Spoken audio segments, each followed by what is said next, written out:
ça, donc suite à la revalorisation de toutes les bases, en fait, il y a une carte qui a été éditée spécialement pour les bases V1 de chez nous, donc on en a 19. Donc toutes sont spécifiées par donc un petit V1. Les deux plus intéressantes visuellement parlant, et celle où on a décidé de faire vraiment une reconstitution de la rampe avec la bombe, c'est celle de Canteneusville, donc où vous vous trouvez, la numéro 671, et celle de Guerville, la numéro 161. En général, les gens du patrimoine, on essaye d'en faire une sur deux. On fait une année sur l'autre les visites guidées. Celle de Guerville, vous allez retrouver une rampe complètement entière avec le V1. Celle d'ici, pour cause tout simplement de le champ d'à côté des propriétés privées, on a fait une demi-rampe. Mais vous avez quand même la reconstitution de la rampe avec le V1 dessus. Voilà. Mais je vais vous laisser la carte. Vous avez à chaque fois de toute façon les petites coordonnées GPS pour vous y rendre si vous souhaitez. Et si vous voulez même faire la visite par vous-même, vous pouvez télécharger l'application. Ça vous fait comme un petit audio guide. Ça vous délivre du contenu. Alors sur tous nos sites il y a des panneaux de toute façon. Mais si vous voulez compléter, vous pouvez faire ça aussi. Hop. Et ça c'est un escape game qu'il y a d'avril à septembre dans un de nos blocos. Et aujourd'hui donc le jeu n'est pas là, mais vous pouvez aller le visiter, il est entièrement meublé. Donc ça vous permet aussi de vous rendre compte un petit peu comment pouvait être aménagé un blocos d'époque. Sind alle Teile so am Rumpf und Schubrohr befestigt, dass das Gerät nur knapp 1 Meter breit ist. Oben auf dem Rohr das Föhnleitwerk in einem Schutzkasten. Unter dem Rohr zwischen den seitlich angehängten Flächen ist die empfindliche Bugspitze mit Schutzhaube. In diesem Zustand sind alle Arbeiten und Prüfungen bis auf Flächenmontage und Einstellung der Schusswerte durchgeführt. Bis der Befehl zum Startklarmachen kommt, kann das Gerät zunächst. Gerät 76 ist eine als kleines Flugzeug ausgebildete Fernbombe. Gestartet von einem Spezialgeschütz, angetrieben durch ein Schubrohr, gelenkt von einer automatischen Steuerung, fliegt sie über weite Strecken ihr Ziel an und schlägt im Sturzflug mit vernichtender Wirkung ein.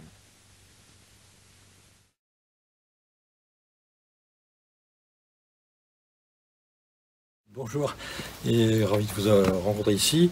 Vous êtes sur le site de Canteneusville Bois-Beaulieu et sur lequel se trouve un site lourd que je vais donc avoir le plaisir de vous faire visiter. Ici nous sommes sur l'emplacement de la rampe, mais nous allons voir qu'il y a de nombreux bâtiments et intéressants à voir.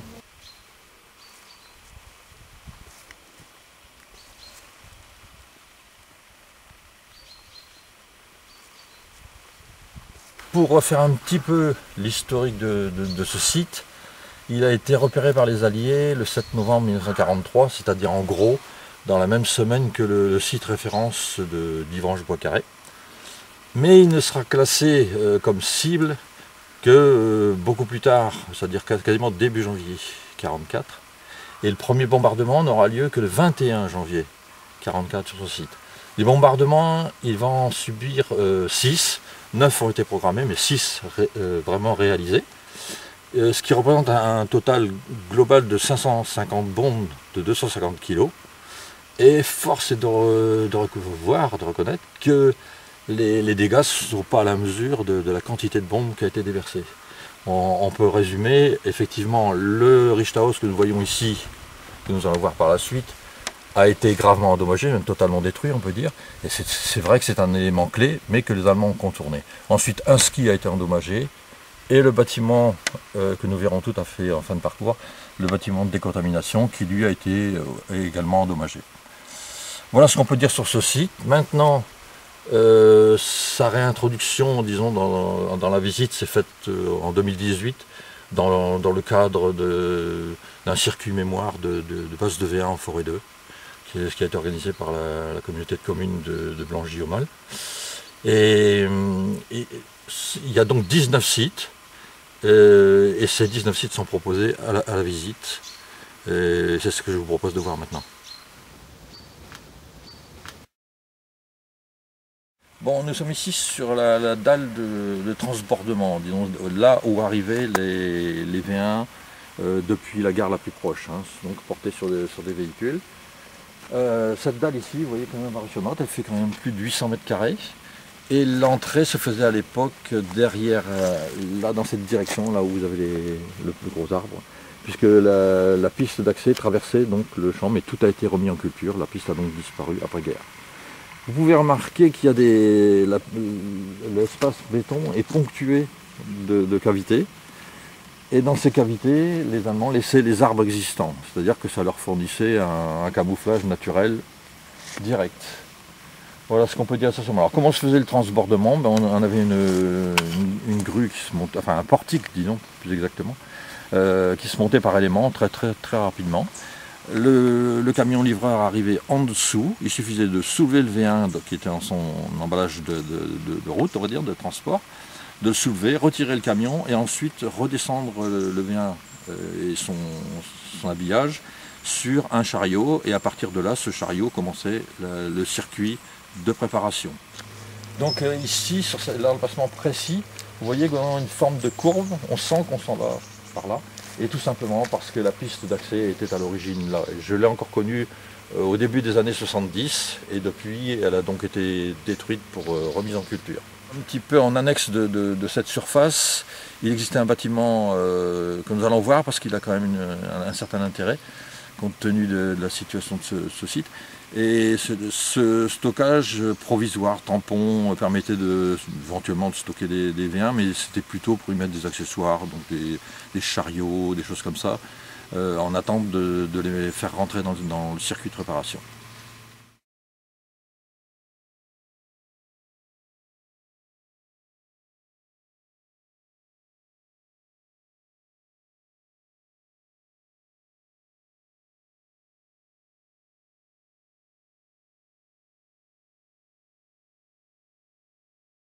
Alors nous sommes ici sur ce fameux Eingangslager, donc le stockage d'attente, on va le baptiser comme ça.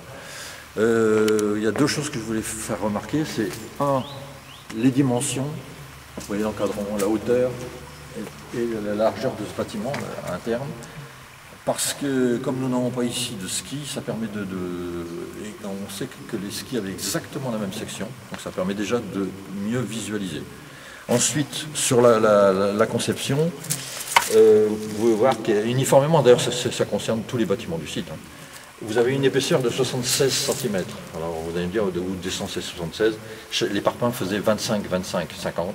Donc comme vous avez deux parois qui sont montées parallèlement, et vous avez des clés, donc une clé de 50, plus 25, plus 1 cm de joint, ça vous fait bien 76 cm. L'espace entre les deux murs est ensuite rempli de sable, de gravier, ce qui explique d'ailleurs cet acharnement après-guerre à récupérer les matériaux, parce que évidemment il fallait reconstruire et on savait pertinemment qu'il y avait là des matériaux de construction. Sur la conception de cet ouvrage en particulier, on sait qu'il a une section carrée et il est droit, totalement droit, sur une longueur de 30 mètres.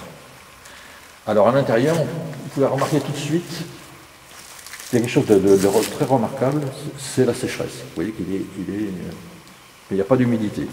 Alors si vous regardez bien, sur le côté gauche, vous avez ici une ventilation basse, et vous avez sur votre droite, ici, une ventilation haute. Et ce phénomène est répété plusieurs fois, 3 fois sur la longueur. Ça permettait donc une convection de l'air, et ça permettait d'assécher le bâtiment. Ensuite, ce qui est également remarquable, vous voyez que la pente de la dalle, elle est quand même ici, elle mène vers le côté droit, et que là vous avez une rigole de récupération des eaux, puisque si vous rentrez ici du matériel par exemple qui ruisselle suite à de la pluie, et cette eau était évidemment évacuée sur un puits perdu. Voilà, c'est l'essentiel de ce qu'on peut dire. Après les éclairages, vous voyez qu'il reste encore en plafond, et le long des murs, les taquets en bois qui permettaient de passer toutes les câbles électriques.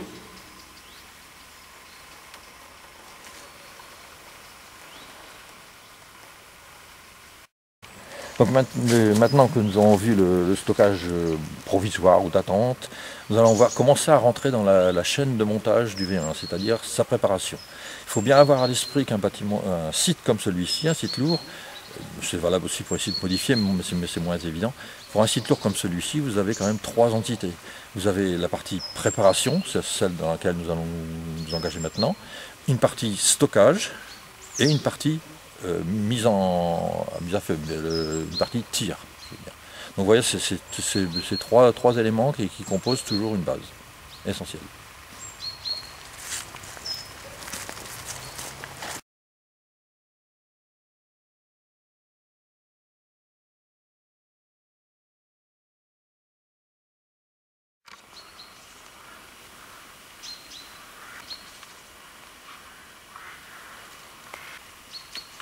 ici, je reviens, j'en profite pour évoquer à nouveau, vous voyez, ces excavations qui sont là et qui correspondaient à la présence d'arbres que les Allemands n'ont pas touchés. Et ces arbres étaient encore existants au début des années 70, je les ai encore connus. Le bâtiment par lui-même, vous voyez qu'il est quand même assez imposant et on distingue bien deux parties. Alors, c'est la partie gauche, c'est, on va dire, pour faire simple, on va dire ce sont les locaux techniques, administratifs, et puis la partie droite, vous avez devant vous un très long hall de montage.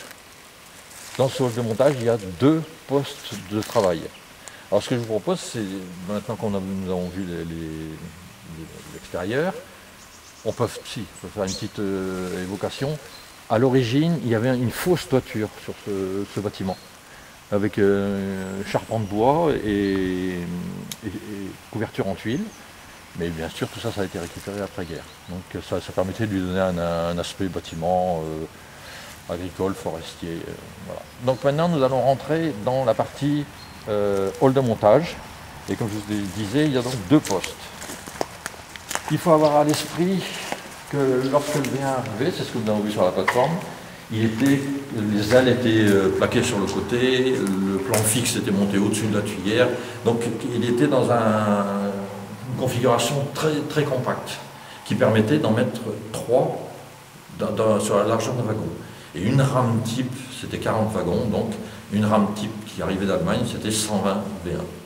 Alors, quand le V1 est arrivé ici, le premier travail qui a été confié à des gens qui n'avaient pas besoin d'une formation énorme, on leur demandait simplement, justement, de monter toutes ces pièces, d'enlever les ailes, d'enlever le longeron, de remettre en place le plan fixe, etc. Donc, disons, de remettre le V1 pratiquement dans sa configuration.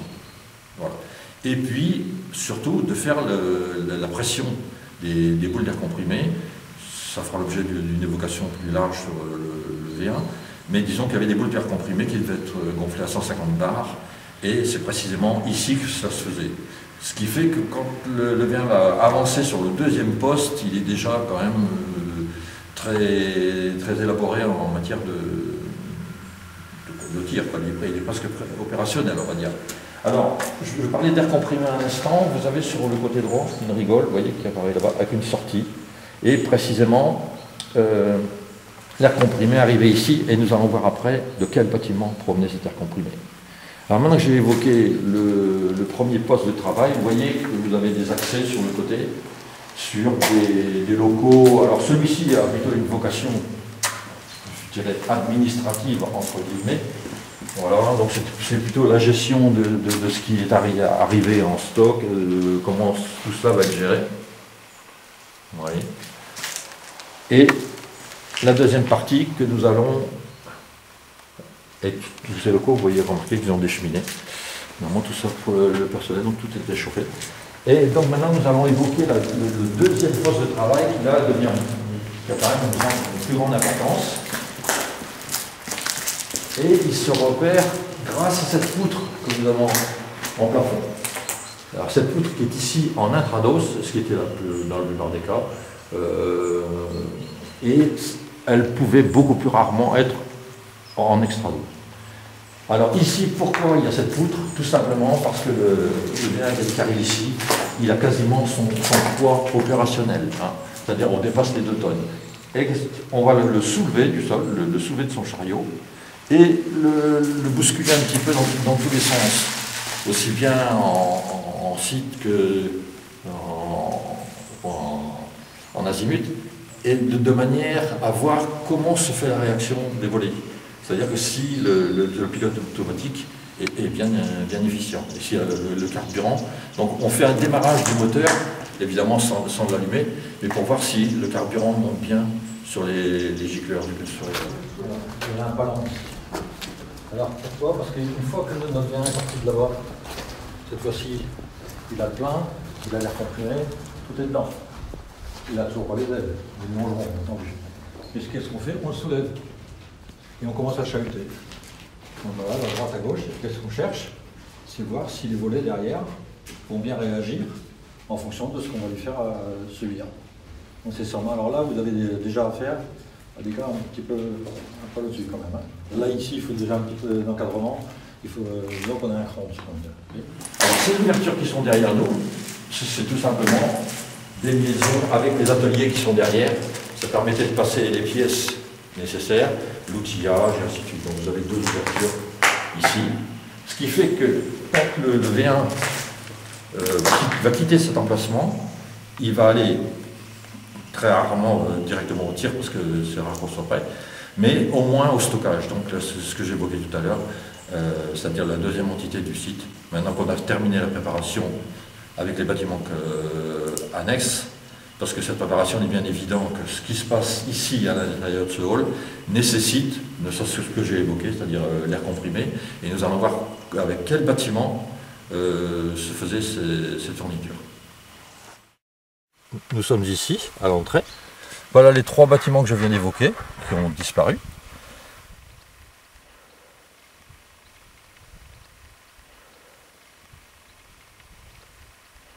Donc ici à l'entrée, sur ce chemin qui n'était pas le chemin d'origine, hein, c'était le chemin qui sert à la visiter maintenant, il y avait donc 3 ouvrages qui ont disparu pour des raisons de remise en culture. Alors on avait respectivement le Stofflager, c'est-à-dire le stockage des réactifs chimiques qui était le plus sur ma gauche, l'atelier avec le groupe compresseur, groupe électrogène et atelier de rinçage, et enfin le stockage de ce qu'on va appeler plus facilement l'eau distillée, mais enfin disons qui était une eau de très bonne qualité, qui était donc une citerne qui est là à peu près devant vous, vers ce petit bouquet qu'on voit là, sur la surface.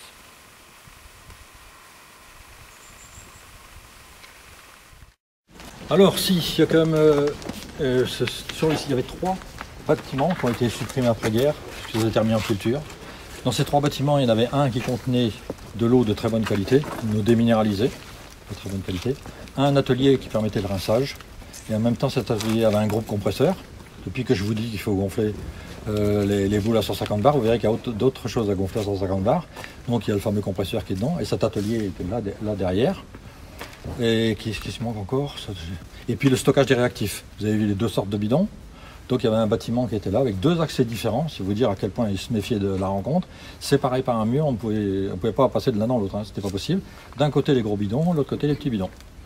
Et sur les sites modifiés, si vous allez les visiter, souvent vous trouverez même ces bâtiments séparés carrément. C'est-à-dire il y a vraiment un bâtiment qui contient le T-Stoff et l'autre qui contient le Z-Stoff. Donc les 3 bâtiments qui sont évoqués ici sur ces 3 panneaux que vous avez devant vous, ce sont les fameux 3 bâtiments évoqués au début du reportage, c'est-à-dire ceux qui ne sont plus visibles aujourd'hui. Alors l'essentiel, il est ici, c'est dans cet atelier, puisqu'il fournissait l'électricité. Vous voyez qu'il y a 3 cases, une qui fournissait avec un groupe électrogène qui fournissait l'électricité pour l'ensemble du site, une qui contenait le groupe compresseur, est ce que nous venons d'évoquer avec le bâtiment de montage préliminaire, c'est-à-dire c'est ce qui permettait de monter la pression dans les boules d'air comprimé du V1. Et puis là on commence à sortir un petit peu du montage, c'est-à-dire un atelier de rinçage. C'est là qu'on venait rincer les appareils qui permettaient le lancement du V1. Donc on ne va pas trop anticiper. Cet appareil est lié d'une part à ce Stofflager, donc le deuxième bâtiment manquant, dans lequel étaient stockés les réactifs chimiques. Et là, on ne va pas trop anticiper, puisque ça procède plus du tir. Et en toute fin, l'abri qui contenait de l'eau de très bonne qualité, parce qu'après chaque tir, il y avait nécessité de rincer vraiment méticuleusement le Dampferzeuger, donc le générateur de vapeur, et il fallait le faire avec une eau de très bonne qualité qui était stockée donc dans cette citerne. Ici, en revanche, vous voyez le grand bassin à ciel ouvert, et comme je vous ai dit, il y avait une trouille terrible du T-Stoff, donc il fallait absolument, en cas imaginer qu'un bidon vous a renversé, alors là c'était la cata, et il fallait absolument avoir de l'eau disponible aussi, s'il y avait un incendie dans un bâtiment, donc c'est de l'eau courante sans faire de jeu de mots. Donc il n'y a rien de particulier à dire, il est toujours à proximité des bâtiments de préparation, justement à cause de ça. Ça c'est bien à différencier de cette eau déminéralisée qui est de l'autre côté et qui elle est très soignée. Et elle est en citerne fermée, filtrée, et là il ne faut pas ni d'impureté ni de... Alors que là, alors la rampe qui est sur le côté, vous vous demandez peut-être ce que c'est, pas d'origine. C'est dans la restauration du site, ça a été exigé par une association de protection d'animaux, de façon à ce que si un animal tombe dans le fond, qu'il ait la possibilité de remonter.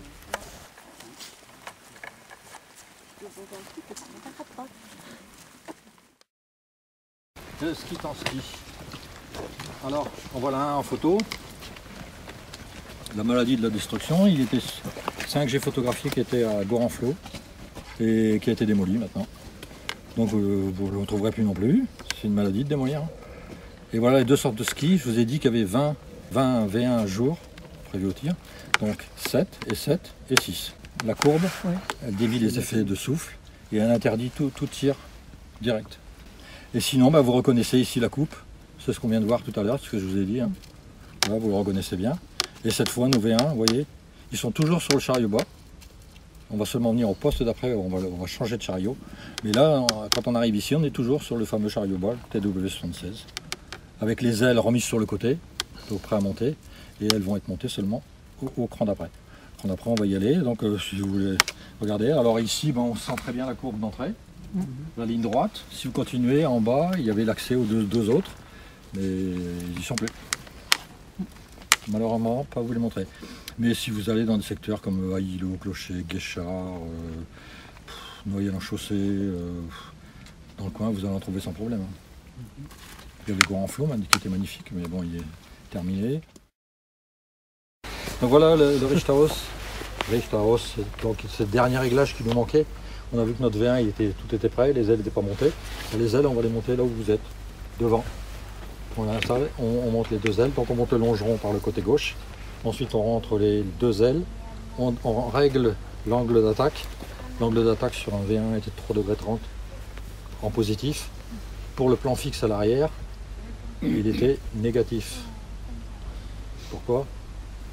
Parce que l'effet du pulsoréacteur qui avait tendance à soulever, puisqu'il n'était pas dans l'axe, il avait tendance à soulever, donc il fallait le contrarier. Donc on arrive ici au réglage, une fois les ailes montées, on va rentrer en marche arrière jusqu'à un plot qui n'a jamais été scellé, parce que le plot, les géomètres venaient le sceller à la dernière minute avant de mettre le site en service. Quand le V1 arrive ici, les pleins sont faits, tout est préparé, mais il faut lui donner son cap. Parce qu'évidemment, il ne va pas trouver tout seul la route de Londres. Donc il faut le régler dans ce bâtiment. Et ce bâtiment a la particularité de ne comporter aucune pièce métallique ferreuse, hein, j'entends. Hein, parce qu'il fallait évidemment, fallait pas troubler le champ magnétique du compas. Donc il y a aussi une très grande portée, vous l'avez remarqué, tout simplement parce que quand le V1 arrive ici, les ailes sont enfin montées. Ici, le V1 rentre en marche arrière, puisque son axe de tir va être vers Londres, donc par là. Donc il rentre en marche arrière, et ici, on va le soulever du sol. Et on va permuter les chariots porteurs. C'est-à-dire que le chariot qui l'a suivi depuis son arrivée sur le site va être remplacé par un chariot spécifique pour l'emmener sur la rampe de lancement. Donc on l'a amené là, et à partir de là, on le soulevait. Et on enlevait le chariot bas qui nous a accompagnés depuis le départ. Je vous ai dit, la permutation des chariots, c'est ici qu'elle va se faire. Donc là, on reparlera du chariot quand on va partir d'ici. Une fois qu'on était au milieu, on avait notre fameux cap dont on a parlé tout à l'heure. Notre cap à suivre, c'est derrière le réglage magnétique. Il va se faire ici. Sachant que l'axe de ce bâtiment est exactement parallèle à l'axe de la rampe. Ce qui est logique. Hein. Voilà, qu'est-ce qu'on peut dire d'autre? Alors pourquoi il est éparpillé de façon puzzle, comme on l'a dit Bernard? Tout simplement parce qu'il ne fallait pas de ferraille. Donc c'était du béton non armé. Autrement dit, il a fallu augmenter terriblement les épaisseurs. Et donc, comme je vous disais au début, avant que les Anglais comprennent le fonctionnement, quand ils ont commencé à avoir des photos obliques, celui-là comme parallèle, machin, ça servirait bien. Ils ont fini par en déduire qu'il y avait un réglage quelque part, un réglage de compas à faire. Donc ils se sont dit, si on casse ce maillon de la chaîne, on casse tout. Ce qui était vrai et ce qui était faux. Parce que si vous cassez le maillon, donc la base devenait classée A. Et les Anglais avaient 4 systèmes de classement. Le A, c'était la base, était considérée comme neutralisée pour au minimum un mois de reconstruction. B et D c'était on a tout arcom, on a tout loupé. Mais ici, les Allemands ne sont pas embêtés à reconstruire. Plus on laissait apparent les constructions, plus le site était censé ne pas bouger. Pendant ce temps-là, on en reconstruisait un à côté. Beaucoup plus léger. Celui qui est à côté, c'est le modèle que vous allez trouver si vous allez à Guerville. C'est-à-dire le modèle léger avec une dalle. Voilà. Donc ce qui fait qu'on aurait pu remettre le site en service. La rampe n'étant pas touchée, c'est pas compliqué. Et les Anglais venaient régulièrement prendre des photos d'observation pour voir l'évolution du site. Ça bouge. C'était plus futé d'attaquer la rampe. Ah, Encore faut-il avoir la précision de faire. Ah oui, mais vous avez vu, quand je vous dis 550 bombes, je me dis, bah, il doit y avoir des trous l'un sur l'autre. Sur la rampe. Eh ben non. Si, alors évidemment, là, quand on faisait le coup double, ça avait été classé A, donc c'était P et Q. Donc si c'était P, c'est la rampe qui était touchée, Q, c'était celui-ci qui était touché. Alors évidemment, si c'était les deux, là évidemment, les Allemands eux-mêmes, sur les 96, dans leur classement, ont reconnu 4 irrécupérables. Je suis allé les visiter parce que je vous dis, j'ai visité les 96. Et effectivement, ils sont récupérables, ils sont raplatis. Parce que 550 tonnes de bombes, si elles tombent au bon endroit, c'est sûr qu'il ne reste plus rien de beau. Bon, alors donc vous avez l'Ostbarn en particulier, je ne sais plus quels sont les autres. Enfin, il y en a eu 4 classés vraiment total Zerstört, c'est-à-dire vraiment irrécupérables. Et effectivement, mais les Allemands auraient pu en récupérer. D'autant plus qu'après, les Alliés vont s'acharner sur ces sites-là jusqu'en juin. Vous vous rendez compte? C'est-à-dire depuis décembre 1943, ils vont attaquer constamment, parce qu'ils ne sont pas tous classés A. Celui-ci va rester classé A à un moment, il a été attaqué que 6 fois, 9 programmés mais 6 réalisés. Mais il y a des sites qui ont été attaqués bien plus souvent, parce que tant qu'ils n'étaient pas classés A, on continuait d'en mettre une couche. Et seulement à chaque fois qu'on met une couche, on laissait des bombardiers par terre aussi. Hein. Donc il suffit de faire le tour des cimetières du coin et vous allez trouver pas mal d'équipages qui sont enlevés. Voilà, donc il faut savoir quand même que l'attaque des sites V a coûté 400 bombardiers aux Alliés. Quand je vous ai dit que le rapport était de 1 bombardier pour 300 V1, vous allez faire le calcul. Donc une fois que le réglage du pompa est fait, on remonte le nez, on le redescend sur la Zubringerwagen. Zubringerwagen suppose l'idée d'amener quelque part, et donc on amène à la catapulte. Le dernier poste que nous allons faire maintenant, c'est la catapulte. Vous en trouverez ailleurs, hein, il n'y a pas que le site Gerville parce que c'est le plus évident. Donc c'est bon? Ouais. Bon. Alors maintenant, on va continuer droit et on va arriver donc à la rampe.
Alors maintenant, on arrive au dernier stade de la visite. La rampe de lancement, je vous le précise tout de suite, elle est à moitié. Hein. Une rampe complète, c'est 49 mètres. 49 mètres, c'est d'ailleurs 8 tronçons de 6 mètres, plus 1 de 9 mètres. Incliné à 6 degrés. Rien d'autre à dire pour ce qui est de la catapulte. Le principe, voilà, vous l'avez ici. Donc là, vous avez le modèle courant. Et là, il n'y a pas de grosse différence. Non, il n'y a pas d'autre. On va les voir après, les différences. Alors, c'est un tube fendu sur le dessus. Le piston, vous vous souvenez du piston qu'on a vu tout à l'heure? Ouais, sinon, je peux vous le sortir de voir autre chose. Voilà, le piston, je crois. Alors, le piston de 150 kg, on commençait déjà par l'engager.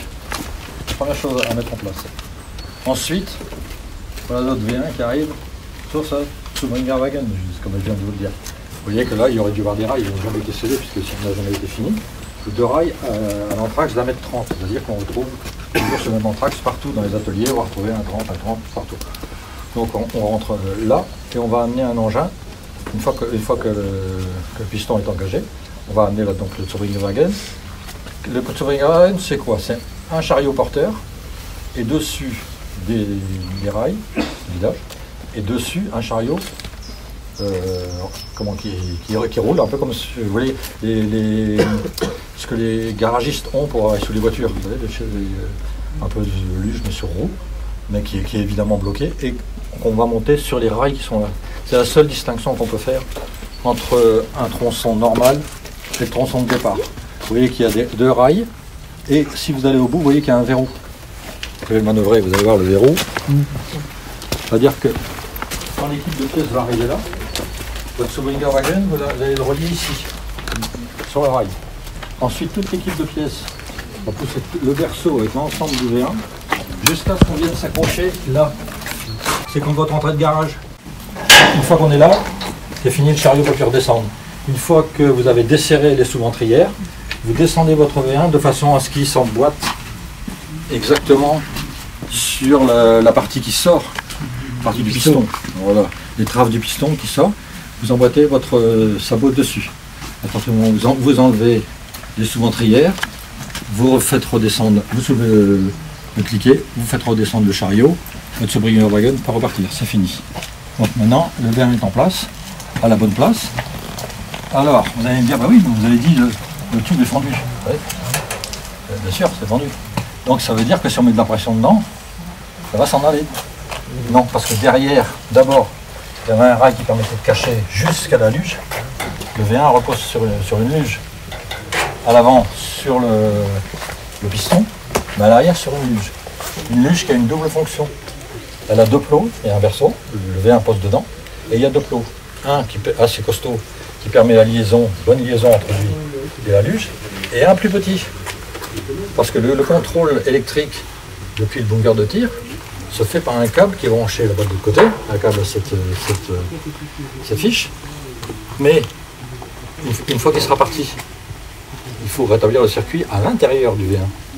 Et donc c'est ce deuxième plot qui, en tombant avec la luge, va favoriser la fermeture du circuit sur l'ensemble du V1. Et à partir de là, il devient autonome. Et ça suppose qu'il soit arrivé en bout de catapulte. Ouais. Alors comment on le fait arriver en bout de catapulte?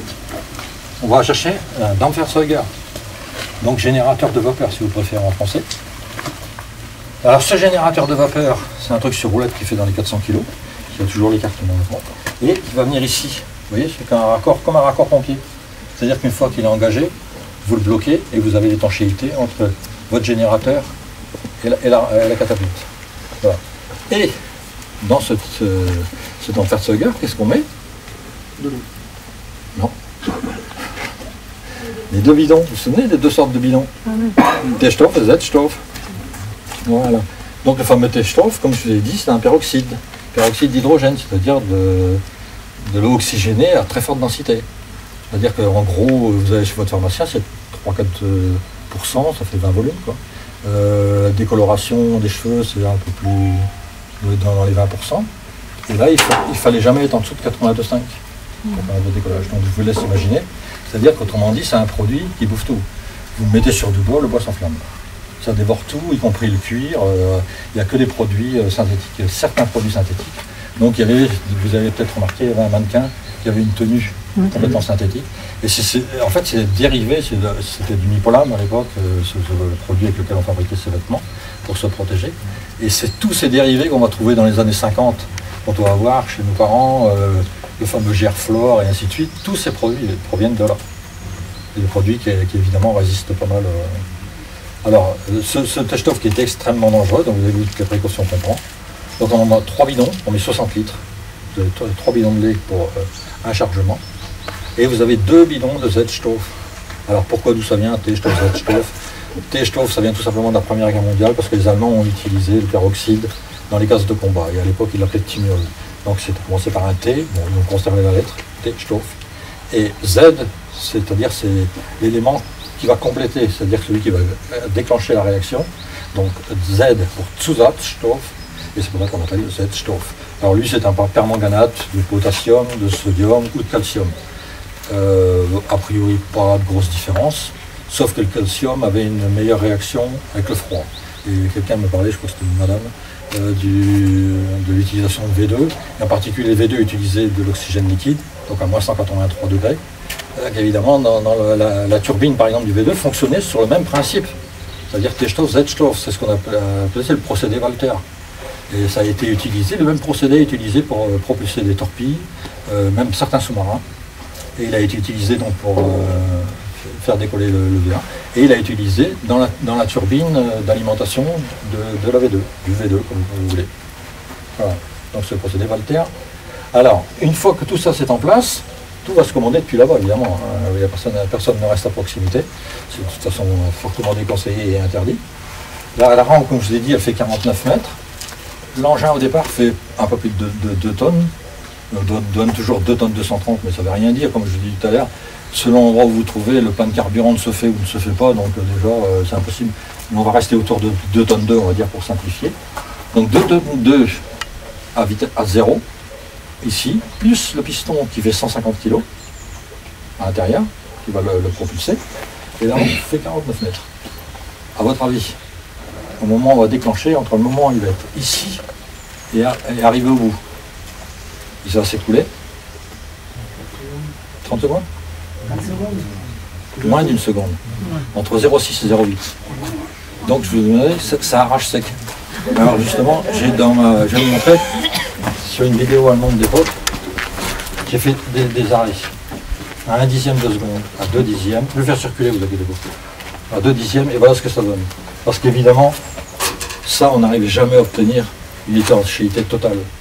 Le jonc qui se referme là, c'est de l'acier recuit. Alors acier sur acier, il doit se plaquer en dessous de la fente en moins d'une seconde, il y avait fatalement de la perte. Et la perte, elle est vérifiable ici. Je vais vous faire circuler, ou enfin, je ne sais pas dans quel moment on commence, et vous allez voir 1 dixième de seconde, 2 dixièmes, ce que ça donne. Au bout de 3 dixièmes, on ne voit plus personne. Donc voilà, ce qu'on peut dire ici. Pardon? Quand c'est-à-dire qu'au départ, la vitesse donnée par le centre de formation, lui-même, parce que c'est un truc que vous pouvez voir, c'est-à-dire il y a l'airfilm, ce qu'on appelle, c'est-à-dire c'était le film école, c'était le film qu'on diffusait aux élèves qui commençaient à s'initier à l'utilisation de V1, on leur expliquait ce que c'était. C'est un film tel que les militaires peuvent en France. Et il est disponible sur internet, vous le trouvez facilement, l'airfilm ZG76, vous trouverez sans problème. La vitesse en haut devait être de 370 km/h. J'ai dit tout à l'heure qu'il fallait au minimum 241 pour qu'il commence à prendre appui sur l'air. Donc là, la vitesse qui était donnée, c'est 370 en bout de catapulte. Les 0,8 secondes, 0,6 à 0,8 qui sont fournis, ça correspond à une accélération de 19 G. Donc je vous laisse imaginer le film Crossbow que vous allez tous tout voir, qui est un beau navet comme ça va en faire, comme c'est en faire Hollywood, où on vous montre, on n'arrive pas à faire décoller les V1, figurez-vous, alors que c'est compliqué, alors qu'on a mis une cabine et on a mis quelqu'un dedans. Sauf que l'histoire c'est exactement l'inverse. On a mis le V1, puis un jour il y a quelqu'un qui a dit est-ce qu'on ne pourrait pas le piloter le V1? Et c'est devenu le Reichenberg. Donc qui finalement n'a jamais été opérationnel, mais qui est la version pilotée du V1 et non pas l'inverse. Donc on vous fait joyeusement monter une aviatrice qui est choisie pour sa petite taille, parce qu'évidemment le cockpit n'est pas génial. L'aviatrice en question c'est Anna Wright. On l'envoie plusieurs fois avec ça, à 19G, normalement arrivé au bout c'était une pizza. Donc c'est complètement stupide. Alors ça fait partie de ces âneries. Quand je vois les trucs Hollywood sur la Deuxième Guerre mondiale, je vais m'éteindre le poste tout de suite, parce qu'on va dans le décor avec eux. Ah, voilà, donc ce qu'on peut dire sur ici, ensuite bien évidemment, donc on en revient toujours au T-Stoff. Une fois qu'il est parti, c'est bien, mais il reste toujours des traces de T-Stoff un peu partout. Notre appareil, Dampferzeuger, il faut savoir que la réaction monte à pratiquement à 400 degrés. Donc vous imaginez le choc thermique, et vous avez une demi-heure pour faire tout ça. C'est-à-dire que le Dampferzeuger qui est ici doit repartir là-bas à l'atelier, il va falloir le rincer complètement, le purger, refaire le plein d'air comprimé, parce que le Dampferzeuger, il a trois bonbonnes d'air comprimé à 150 bars aussi, parce que c'est lui qui va pousser les deux réactifs chimiques dans la chambre de réaction, la chambre de réaction qui est reliée là. Donc tout ça, c'est à nettoyer. Après, ceux qui sont ici, je ne vous dis pas, ils ne sont pas finis non plus, parce qu'eux, il faut qu'ils rincent tout. Donc, toujours de l'eau à proximité. Ici, vous voyez qu'on est en pente, comme dans les garages. Quand vous allez à l'éléphant bleu, c'est à peu près ce que vous avez. L'eau est récupérée là-bas. Alors vous allez me dire, l'eau polluée, elle s'en va où? Bah, toujours du côté droit. Vous allez sur n'importe quelle piste, si vous voyez le point d'écoulement, vous cherchez et vous trouverez toujours un pick à droite. Donc ce produit évidemment, bon, pas génial, mais dans la nature, je veux dire, il finit par se... C'est pas ce qui laisse le plus de traces, c'est moins grave qu'un hydrocarbure par exemple. Enfin bon. Ça c'est une photo qui est extraite du film de formation. Et vous voyez très bien que le piston est là et la luge est derrière. Vous étiez à combien pour aller chercher ça 150 kg. Ah oui, généralement, ils réquisitionnaient un bourrin dans le coin et puis ils fabriquaient une luge. Ils allaient les rechercher comme ça. J'étais pas en rouge, il faut dire que devant, le terrain il était comme il était. Et puis 150 kg qui arrivent, généralement, ça laisse des traces. Donc voilà, il s'était récupéré et puis ramené, nettoyé. Éventuellement, un piston, ça se démonte très facilement. Hein. Il y a une vis d'assemblage, vous allez l'enlever. S'il y a une tête qui est abîmée, parce que c'était essentiellement de la fonte, s'il y a une tête qui est abîmée, vous la changez et puis c'est reparti pour un tour. Voilà. Voilà ce qu'on peut dire. Donc voilà cette photo. Alors, si ça vous intéresse, c'est facile à trouver. Et vous pouvez regarder ça. Et puis le bocal avec l'essence dedans. Vous avez de l'occupation pour la soirée. Alors voilà, ça c'est une chose. Et puis dans le Fersoga, ben voilà à quoi ça ressemblait. Donc voilà l'outil, ça faisait pas 400 kg. Les Allemands appelaient ça la Kinderwagen. Parce que vous voyez, quand on le pousse ici, effectivement, ça ressemble un peu à un landau. Donc vous avez en bleu les 3 bouteilles d'air comprimé. En magenta, la chambre où se fait la réaction.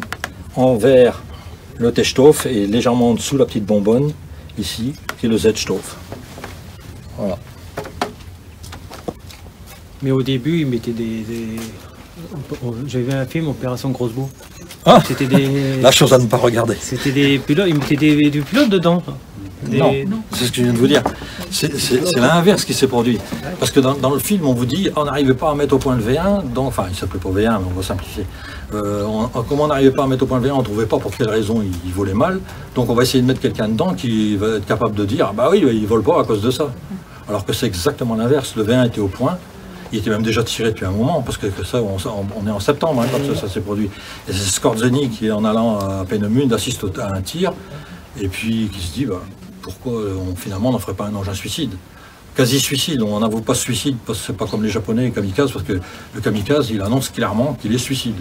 Là, on était censé avoir une chance de s'en sortir. Sauf que, si vous avez ici un cockpit, déjà bien étroit, vous avez 43 cm pour sortir, vous pilotez votre engin drôlement rudimentaire, sur les fesses sur un siège en contreplaqué, vous êtes à 650 km/h et vous avez en gros un peu plus de 5 secondes pour sortir avec la tuyère juste au-dessus de votre tête. Hein.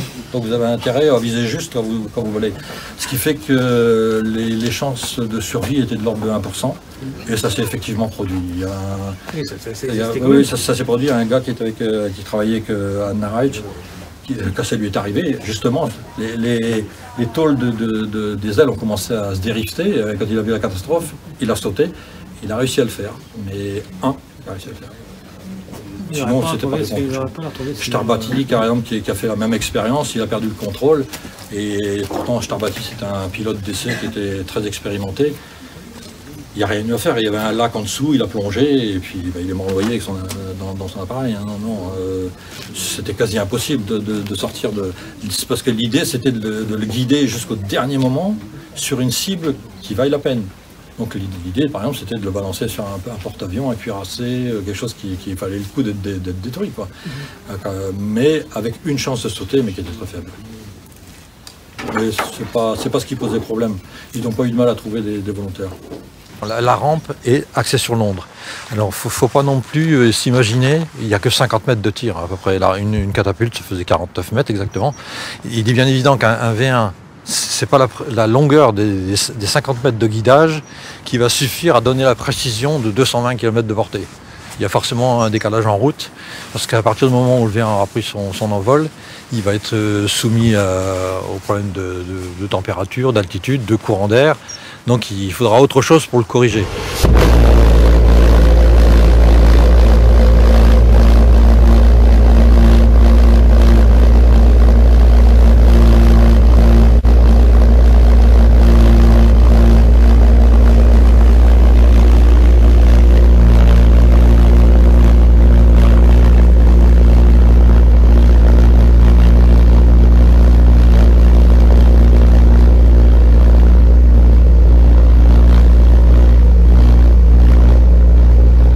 sortant, pousse sur les boucliers et absorbe une partie du recul, de façon à ce que ce ne soit pas le canon qui prenne. Ici, l'effet est inverse. L'idée n'est pas du tout de ralentir ça, au contraire. L'idée, c'est de freiner le piston, de manière que le piston en culbutant ne vienne pas toucher le V1 qui vient de décoller. Donc au bout, vous avez une bavette qui le faisait plonger vers le bas, et sur le côté, des déflecteurs qui permettaient de freiner le piston de manière à l'obliger à plonger la tête. Tout simplement ça. C'est pour ça donc ça comptait à 1 mètre en plus. En gros, il fallait les Allemands monter leur catapulte en 2 nuits. Et alors, quand ils pouvaient, ça s'est produit dans la région, quand ils avaient la possibilité, c'est le cas à Guerville, les Anglais avaient repéré l'emplacement exact de la catapulte, et quand ils sont venus pour la neutraliser, il était plus. Donc en fait, les Allemands au mois d'août commençaient à replier, au fur et à mesure que les Alliés vont remonter, eux se repliaient, ce qui fait que les éléments de catapulte soit étaient laissés dans le nord Pas-de-Calais à des unités qui en avaient besoin, soit ça partait déjà directement sur la Belgique pour l'offensive suivante dont je vous ai parlé, l'offensive de l'hiver 44-45, qui se préparait et qui va commencer le 21 octobre. Donc ce matériel, tant qu'ils ont pu le récupérer, ils l'ont fait. Il n'y avait qu'une rampe. Par base, une rampe. Donc on en revient pour composer la batterie. Alors c'est plus compliqué qu'une batterie d'artillerie classique où le responsable a ses 4 pièces sous les yeux. Là, celui qui commandait la batterie, il pouvait très bien avoir un site ici, mais le deuxième à 3 km. Et voilà, là c'est le cas puisqu'il y en a un dans le village, et le deuxième dans le village. Mais il a ses pièces dispersées, il ne les a pas tous à vue. Donc c'est la coordination. Si vous tirez en salle, il faut coordonner le tir en fonction de l'endroit où se trouve votre site. Vous pouvez très bien avoir un deuxième tube qui se trouve en arrière ou en avant, inversement. Hein. Donc pour coordonner, c'est un peu plus compliqué. Il est à la taille normale, C'est une réplique qui est à la taille normale de là. Hein. Ouais, voilà. Alors il y a une question, c'est bizarre que personne ne l'ait posée. C'est comment les Alliés réagissaient face au V1. Parce que là aussi, il y a une belle légende. Vous avez dit au début qu'ils les interceptaient. Oui, on peut les intercepter. Il y a diverses façons de les intercepter. Soit c'est la méthode classique, par exemple, vous utilisez des canons antiaériens. Bon, comme je vous disais, le créneau de tir, vous avez pu le remarquer, quand il est très court. Il faut quand même se dire qu'à l'époque, les avions, les chasseurs, c'était en gros 600 km/h. Mettez-vous ici, imaginez-vous un engin qui surgit à 600 km/h et vous devez tirer dessus. Votre créneau de tir, il n'est pas grand, hein. Vous avez 4-5 secondes, pas beaucoup plus. Hein. Alors, vous n'avez qu'une solution. Soit la solution des Allemands, c'était d'essayer de tirer juste, soit vous avez la solution des Alliés. Si au lieu d'un canon, vous en mettez 10, vous multipliez vos chances par 10. On en revient toujours à la dispersion, le déséquilibre entre les deux forces. Commencer à tirer avant qu'il arrive. Oui, il faut avoir de la munition à gâcher. Hein. Oui, c'est ça. Voilà. Non, c'est étonnant que personne, parce que généralement, quand on arrive sur ce poste-là, j'ai toujours la question du basculement du V1. Vous avez tous entendu ça. Du basculement. Basculement du V1. C'est-à-dire l'avion qui vient se mettre à côté du V1 et qui le fait basculer. En soulevant une aile. En soulevant une aile. Vous avez tous entendu ça. Ouais. Alors c'est pas une légende, c'est un mythe. Alors le mythe, c'est tout simplement, il y a eu environ 2000, on va dire pour simplifier, 2000 V1 abattus par l'aviation. Parce qu'évidemment, les gars qui rentrent à la base, vous savez que chaque pilote a son livre de bord et note c'est l'interception, il dit où ça s'est passé, à quelle heure, au-dessus, bon, c'est d'un rapport à la militaire, quoi. Donc régulièrement, quand ils rentraient, et si vous reprenez tous les rapports de tous les pilotes, il y a un spécialiste anglais qui l'a fait avant moi, donc on ne peut pas le contredire. Sur les 2000 V1 abattus de cette façon-là, 3 l'ont revendiqué de cette manière-là. Et de toute façon, les responsables déconseillaient ce petit jeu-là, qui était extrêmement dangereux. Et quand on s'aperçoit que le premier qui a fait ça, c'est Ken Collier, qui était un Australien, et qu'on garde toujours en mémoire comme étant le premier à avoir réalisé la chose. Sauf que quand on lit bien l'histoire, quand il a abattu le V1, il avait tiré dessus déjà. Et le pulsorateur ne fonctionnait plus. Donc déjà, le V1 était un petit peu en perdition. Il l'a fait basculer. Mais qui dit basculer, ne dit pas détruire. Résultat, son V1, il est parti, il est tombé en plein sur la place centrale de Meiling, ou je sais plus comment, un patelin. Heureusement, il était 23 h. Ce qui fait qu'il n'y avait plus grand monde dans les rues. Il n'y a eu aucun blessé, il n'y a pas eu de dégâts. Et il y a eu d'autres occasions où des V1 descendus comme ça.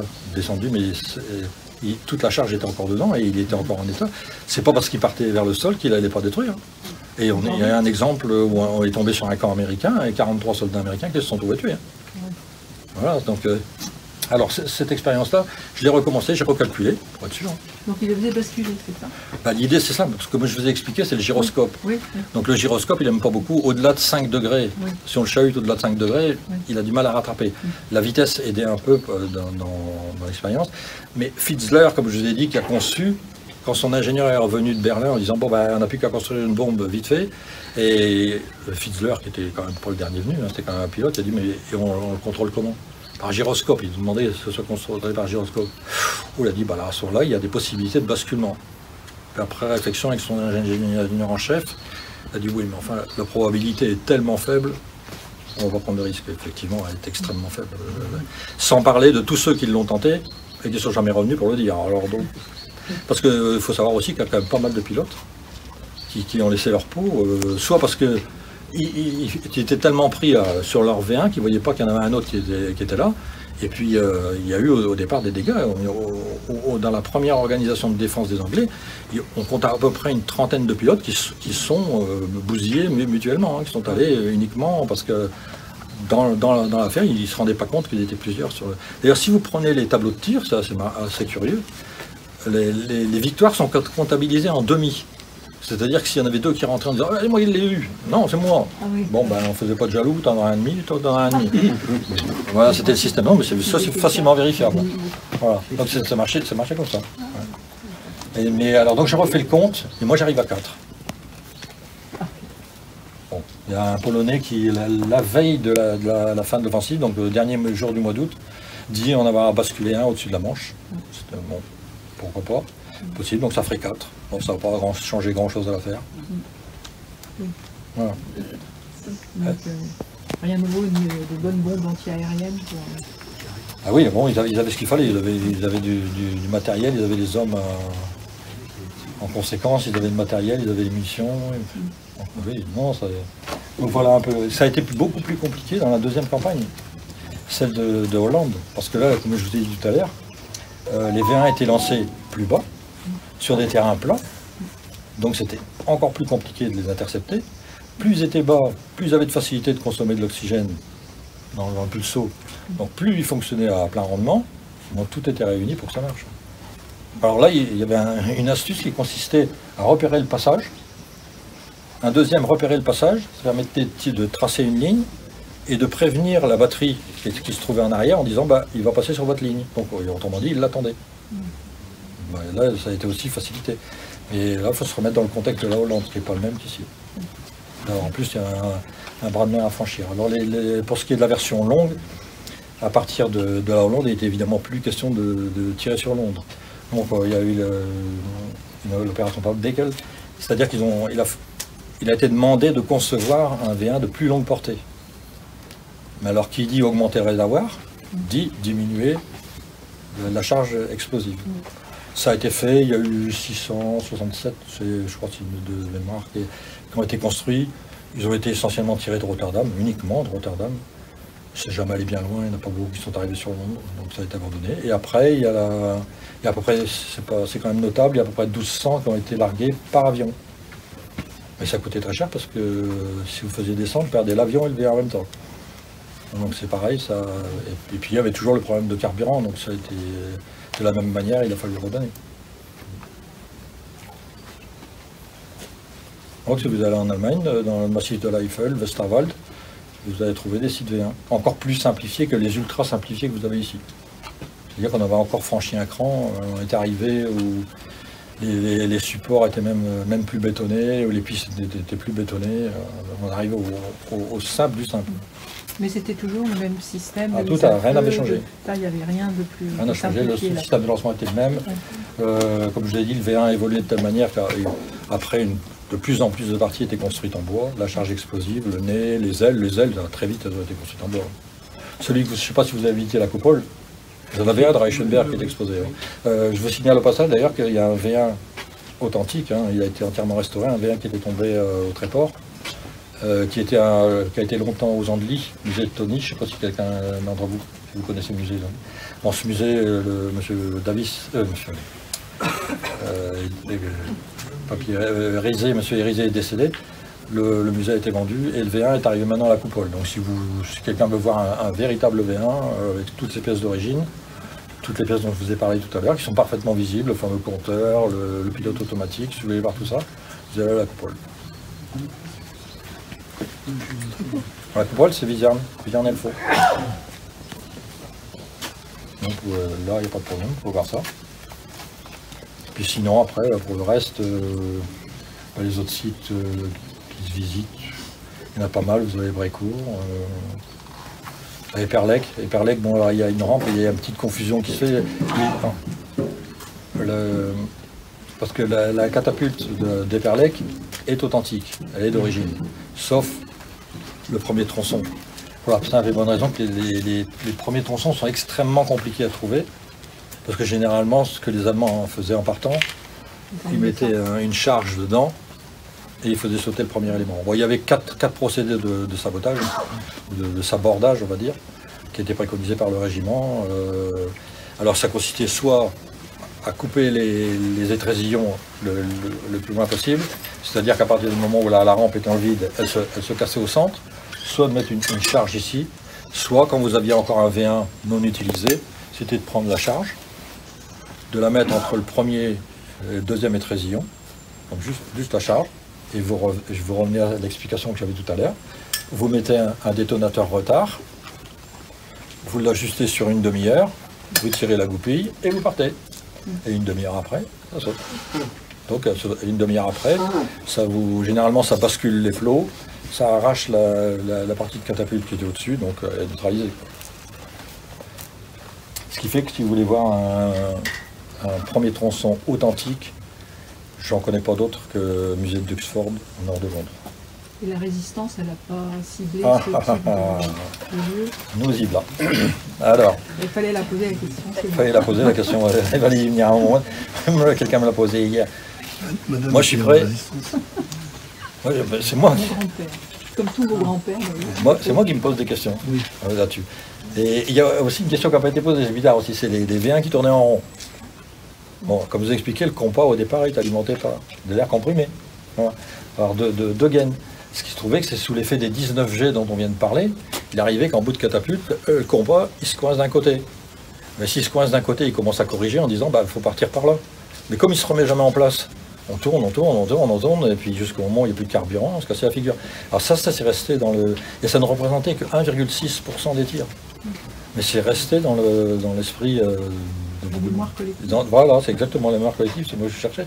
Parce qu'évidemment, il tournait en gros, si vous calculez l'angle d'un volet de direction, ça lui faisait à peu près 12-13 km de diamètre. Donc ceux qui le voyaient passer une fois, généralement ils le voyaient passer 2, voire 3. Puis à un moment, quand il n'y avait plus de carburant, et que tout s'était fait bien dans l'ordre, et qu'il arrivait au bout, il plongeait, et puis évidemment il explosait. Donc c'est sûr que c'est resté imprimé. C'est pour cette raison-là, essentiellement. Oui, la résistance, je posais une question simple hier à quelqu'un qui me disait, si, c'est pas possible. Il y a des questions simples. Je parlais des sites modifiés. Je vous ai dit que pendant l'hiver 43-44, Heinemann, à un moment, il a dit, c'est pas possible, on va construire les sites modifiés. Je vous ai dit, Dierville, pour un autre, vous prenez Avenchossois, vous prenez ce que vous voulez, des sites de la première génération de modifiés. Ils ont tous été mis en construction, il l'a exigé au mois de janvier, les chantiers ont commencé tout début février, et ils sont tous terminés parce que je les ai tous fouillés un par un, bien entendu, et pratiquement sur tous, j'ai trouvé dans le béton, quelque part, une date. Et cette date, elle est toujours dans la première semaine d'avril. Et c'est donc la semaine où le chantier était fini. C'est-à-dire qu'en première semaine d'avril 44, les Allemands étaient capables de tirer des V1. Ils ne les avaient pas en quantité suffisante, mais ils étaient capables de le faire. Ouais. Alors des sites comme Dierville, j'ai dit à ce monsieur, moi je veux bien.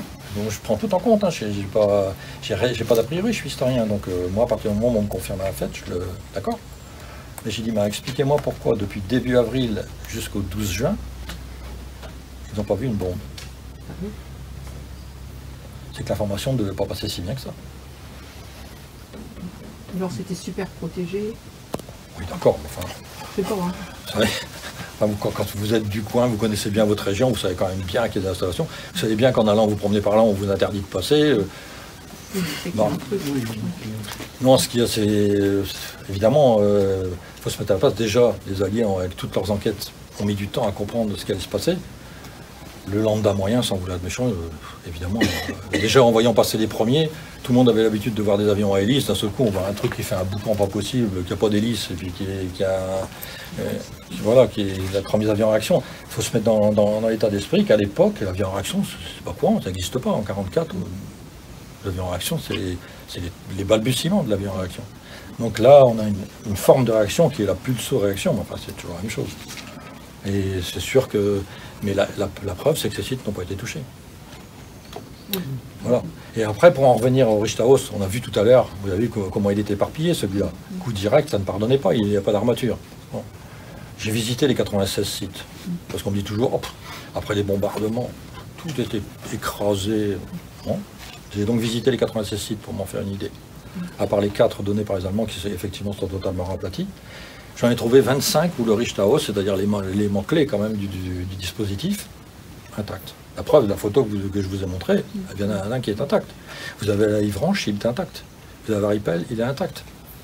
Donc il y en avait déjà 25 d'intacts sur 96.